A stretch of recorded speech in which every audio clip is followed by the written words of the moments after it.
केसांसाठी जे औषध आहे ना, तर तेच मी आज बनवणार आहे तेल. तर फक्त लवाळ्यापासून सगळ्या आपल्या केसांच्या समस्येवर ते औषध आहे.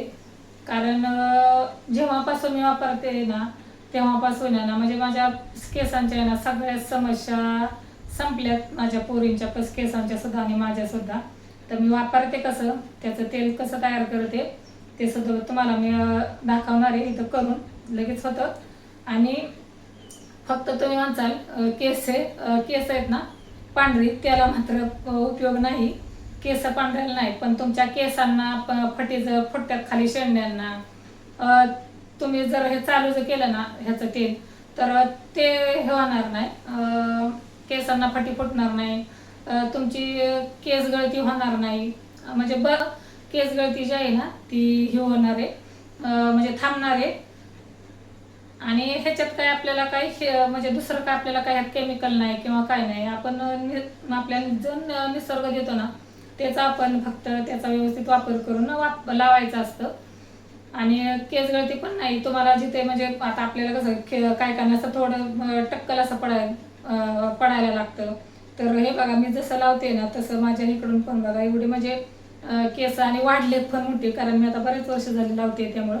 आणि पूर्वी ना माझी केस ना एवढी म्हणजे अशी कुरळी होती, म्हणजे ज्या असं हिथं तर आहे ना असं आकडच व्हायचं, आणि हिथलं असं आकडा आहे ना असं वाढायचंच नाही. तर ती पण सध्या बघा आता किती लांब, म्हणजे असं लांब झाले तर.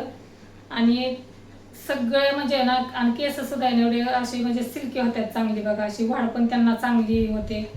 म्हणजे बऱ्याच ह्याच्यावरती उपयोग आहे. आणि एकदम असं म्हणजे फुकट औषध आहे केसांसाठी.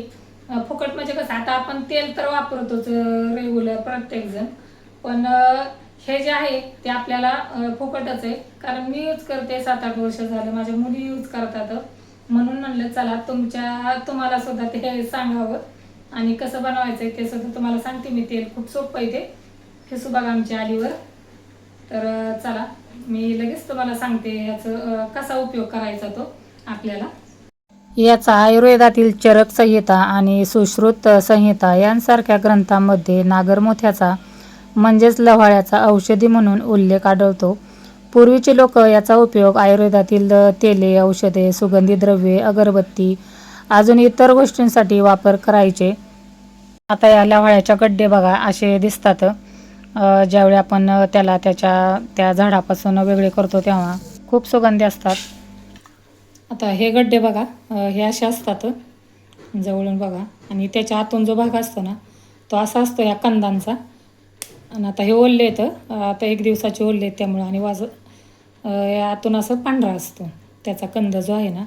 आणि इतका तो सुवासिक असतो ना, खूप ह्याला सुगंध असतो.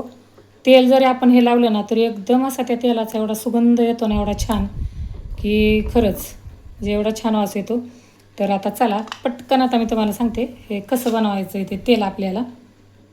तुम्ही याचा उपयोग आहे ना वाळवून शिकाकाई पावडरमध्ये किंवा तेलात मिक्स करून वाळवून सुद्धा ते सुद्धा चालू शकतं. मी तर ओल्ले घेतलेत, मी ओल्लं करते, वाळलं सुद्धा करते.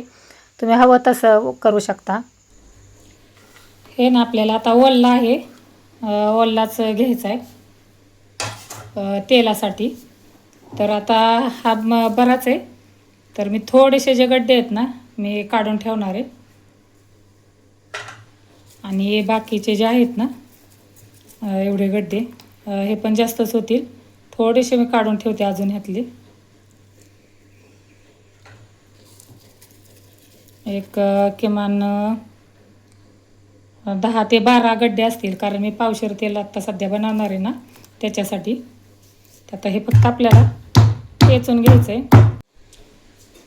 ह्या लव्हाळ्याला आहे ना काही ठिकाणी नागरमोथा पण म्हणतात. तर या नागरमोथा म्हणजेच या लव्हाळ्याचा उपयोग आहे ना सुगंधी म्हणजे तेल आणि त्वचेसाठी ह्याच्यासाठी पण करतात, आणि केसांसाठी सुद्धा वापरतात. तर चला हे आता आपल्याला थोडंसं आबाडधोबाड करून घ्यायचं आहे. जास्त पण नाही, असं बारीक कूट केलं तरी चालतं, पण काही नाही. पण थोडंसं आबाडधोबाड असं करून घ्यायचं, म्हणजे ना त्याचं पांढरं जे आहे ना ते असं हे होईल, ओपन होईल. वास तर एवढा छान चालला आहे ना ह्याचा सुगंध, कारण ह्याला त्याच्या कंदांना खूप छान सुगंध असतो. आता हे बघा असं बारीक केलेलं आहे मी. आता चला तेल पटकन असं गरम करायला ठेवू. फोडल्यावर तर आहे ना काय त्याचा सुगंध चालला आहे काय तुम्हाला सांगू. आता बघा ना एकदम मस्त सुगंध आहे. तुम्ही नक्की ट्राय करा. ह्याच्यात म्हणजे कुठलंच ह्याने साईड इफेक्ट नाही होत, काहीच नाही, कारण हे आपल्याला उकळवायचं आहे. आणि बरं का, याचं शास्त्रीय नाव जे आहे ना ते सायपेरस रोटंडस, इंग्रजी नाव न्यूडग्रास आणि हिंदीमध्ये नागरमोथा आणि आपल्या मराठी भाषेमध्ये लव्हाळा म्हणून हा ओळखला जातो. तर तो कोंडा, केसगळती, बऱ्याच सगळ्या समस्यांवर हा उपयोगी आहे. मी वापरला आहे म्हणून मी तुम्हाला सांगत आहे, कारण मी माझ्या केसांसाठी हे तेल बनवत आहे म्हणून चला म्हणलं तुमच्याशी सुद्धा शेअर करूया. आणि खरं तर मी चेहऱ्यावर सुद्धा वापरते बरेच वर्ष झालं, पण मी तुम्हाला आता फक्त मी ह्याचं तेल सांगणार आहे.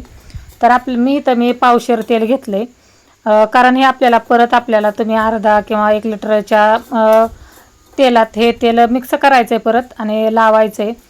तर आता हे आपल्याला जास्त नाही, पण फक्त एक 5 मिनटं मध्यम गॅसवर जरासं उकळून घ्यायचं आहे. बघा असा थोडासा असा ब्राऊन्स असा कलर झाला, लगेच कलर होतो, कारण आधी आपण तेल गरम करून घेतलेलं असतं ना त्यामुळं. आणि थंड झालं की आता गाळून ठेवायचं आहे. आता मी फुलपात्रात गाळते म्हणजे मला बॉटलमध्ये भरता येईल. आणि नंतर मी हे जे आहे ना तेल, तर मी अर्धा लिटर तेलामध्ये मी मिक्स करून लावणार. तर आम्ही नेहमी असंच करतो. तर बघा एवढं छान आणि म्हणजे एकदम असं प्रभावी एकदम असा उपाय. आपण कित्येक पैसे बाहेर असं घालवतो आणि काही उपयोग होत नाही. तर तुम्ही हे नक्की एकदा ट्राय करा आणि मला परत कमेंटमध्ये नक्की सांगा.